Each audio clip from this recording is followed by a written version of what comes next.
jërëjëf Serigne Ndiaga mu mel ne ku xam kër Serigne Cheikh Diaw Mansour xam ne am na benn poste courant ci wetu kër gi ñoo ngi tolloo ak poste courant boobu fi mu toll nii la ñuy daal di tollool mu mel ne ñi ngi def seen liggéey ñi nga xam ne ñi ngi ci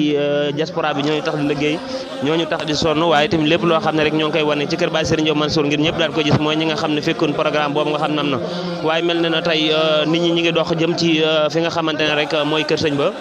ci Serigne Cheikh Diaw Mansour xalifa Baye Serigne Diaw Mansour comme niñ ko baaxoo di gisee buntu kër bi mel ne na dakk nañ fa ay déguisement maanaam daal décoré nañ ko comme ni nga xamante ne noonu lañ koy defee mel ne màggal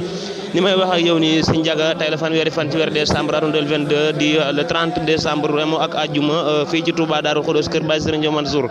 Boustan TV ca kaw ca kanam ci lu baax télé Baye Serigne Diaw Mansour Boustan TV du ñàkk ne daal ñu delluwaat foofee ca Touba Mbacké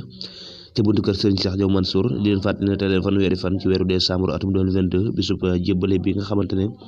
baaxoo nañ ko amal jël suñu addiya ju ñu dajale at ba at góor 10 000 góor 20 000 jigéen 10 000 daal di koy jébbal sëriñ bi daanañu demaat foofee ca TV Boustan TV ca kaw ca kanam ci lu baax télé